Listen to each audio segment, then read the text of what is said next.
Good morning. Thank you so much for being here today with us.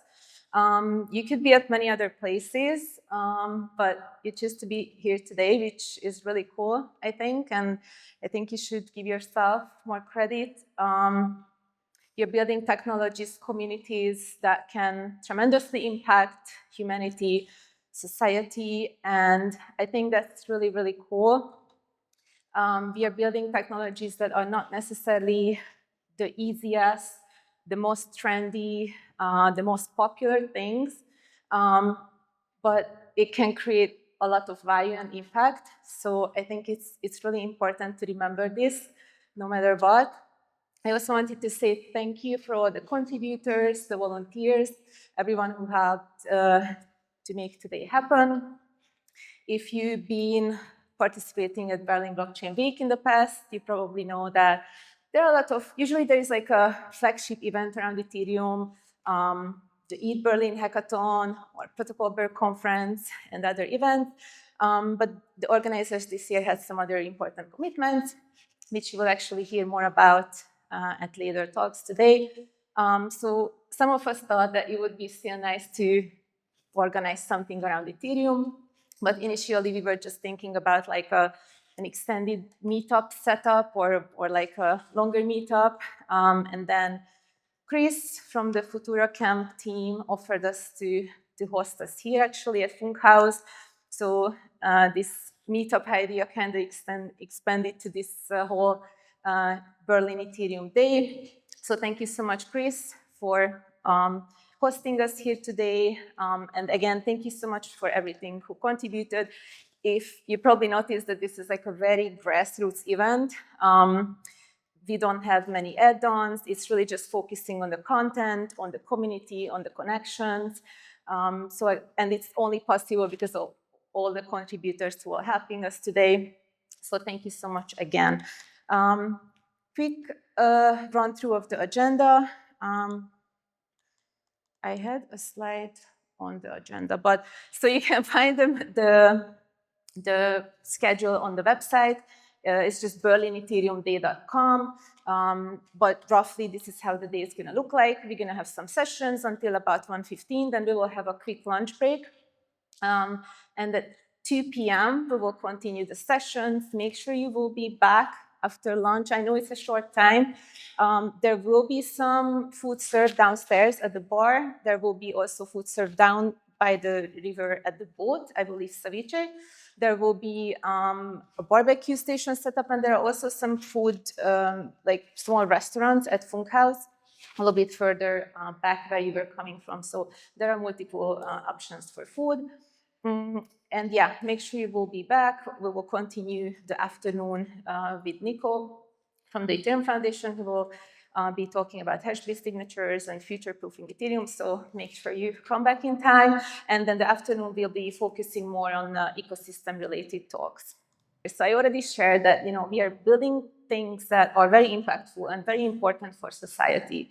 But I also wanted to share a little bit of my thoughts and my motivation and why I think it's important to be here and why I wanted to organize this. So yeah, we are living in a time with rapid technological, social, and political change. So the question, who gets to shape the system that influence our lives, is becoming increasingly important. The internet is changing. The systems that we are using are changing. So AI is changing the way we interact with technology and each other and the world. So, and we are relying on technology more and more, even without noticing it. And there are also questions and concerns around privacy, surveillance, digital sovereignty, freedom of expression, concentration of power. And I think more and more people are actually realizing that these are very pressing issues. And on top of that, our ecosystem also experienced some competing narratives. So I think in times like this, it's easy to be distracted by conflicting opinions, get a little bit lost in our own ego, and just be a little bit unmotivated. And oftentimes, we become divided even though we are working on the same things and towards the same goals. So my hope is for today is that we can refocus on our shared challenges, opportunities, values, long-term goals. It doesn't matter if you're working in the Ethereum ecosystem or in a privacy tool or other freedom tech or in the FOSS space.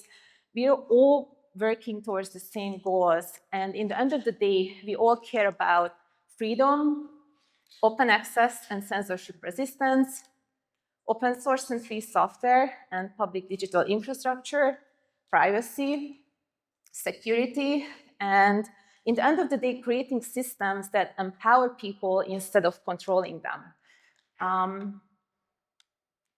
And yeah, there is one more point, which is human agency in an increasingly technological world. It's not showing.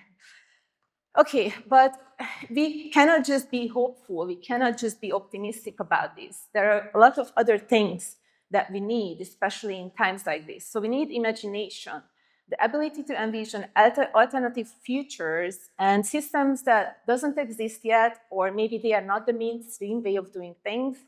We also need purpose, a shared sense of mission. We need agency, the belief that we can influence outcomes. Hope and optimism is not enough.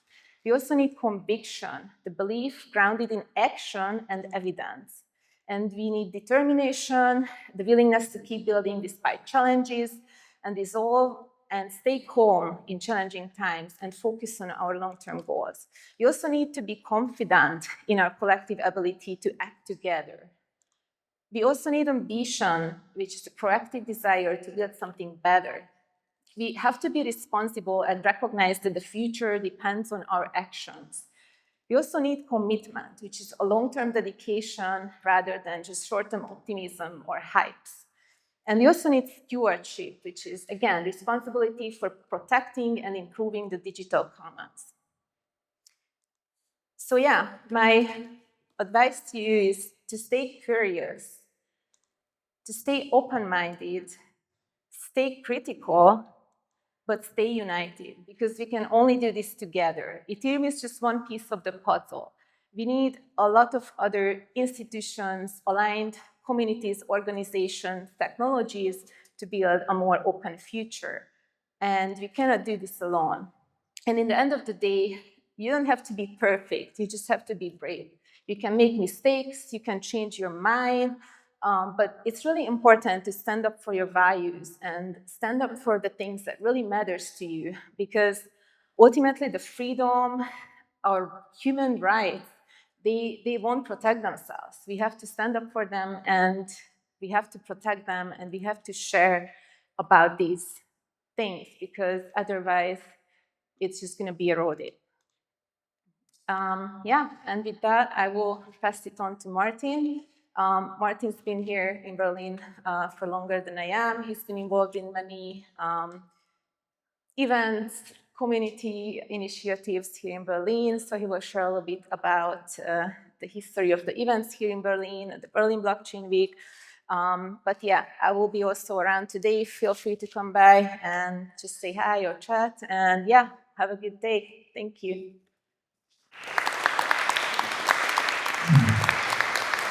Thank you very much, Eniko. Okay, this slide deck is really having a bit of a party. Okay, not working too well. I wanted to just come in here since it's Berlin Ethereum Day and talk a little bit about the history of Berlin and Ethereum and some key moments in the past, because Ethereum and Berlin has a very deep history, and a lot of cool things happened here in Berlin that I think helped make Ethereum what it is today. Of course, the first thing that I think a lot of people notice, which you can't see too well in this picture because it was supposed to show one picture first and then the second one. In the back is a picture from mainnet launch almost 11 years ago at the EF's first office here in Berlin. I think you've all seen this iconic photo. Of course, mainnet launch was a global event, but a lot of developers at the time were based in Berlin or came to Berlin for the mainnet launch. Then the second big happening, I would say, is DevCon 0, happened in Berlin, much smaller back then. Later on today, we're going to hear about the next DevCon happening in Mumbai. We'll have a talk about that in the afternoon. But it really started here. So a lot of roots go back to Ethereum. And since some of those events, we've seen Ethereum grow a lot in Berlin. We've had important projects like Gnosis, Safe, CowSwap. We've had places like Full Node. We've had Ethereum Foundation office, Gelato Network, Centrifuge. So many projects have their roots in Ethereum and have helped the ecosystem grow. So I think it's exciting to see how a lot of things started here, it grew here, and it continues to do so. And of course, you're all here for Berlin Blockchain Week. That's a happening that's been growing and growing over the years, really puts Berlin on the map, and I think oftentimes promotes some of the values of OG crypto and so on. Of course, a marquee event is DAppCon, also again happening a couple of days from now. Great conference with several days of content. Um, yeah, Protocol Bag is another one that I've helped put together with the Department of Decentralization. And of course, we are also quite known for ETH Berlin, which we put 4 hackathons together over the last 8 years or so. This year, we're switching it up a little bit at the DoD. So we are collaborating with the Internet Archive and bringing the webcam to Europe for the first time ever. There will be a talk about this in the afternoon as well. So stay tuned for that. And now we're here at Funkhaus, a very, very special place, a special venue. As far as I know, this room right here is estimated to be the largest recording studio in the world. So I think that's pretty cool that we get to have our event right here. And it was built 70 years ago to facilitate broadcasting in the DDR, because when the city was split, the broadcasting of the city was on the western side, so the eastern side had to build a new broadcasting radio facility, and that was this right here. It used to be a factory, I think, beforehand. Um, yeah, it's a very special place, unique venue for a special day of talks dedicated to Ethereum. So today we're going to talk about the future of Ethereum. Now I told you a little bit about how much of the past has roots in Berlin, but today we're going to talk about the future. I'm very excited for that. So without further ado, I'm going to introduce our first speaker, and he is going to tell you about the future of Ethereum, in particularly the next 2 upcoming forks and the broader roadmap. How do we test it? How do we deliver it safely? How do we get a lot of this great research and this development that has been done over the last few years? How do we get it to mainnet? That is what Pari is going to tell you about. Pari, when he's not managing a swarm of agents, then he is managing a team of pandas at the Ethereum Foundation, the ETH Panda Ops team, which is known for testing and coordinating with various different client teams. And he's going to tell you more about how that work translates into delivering forks to mainnet. So give it up for Pari.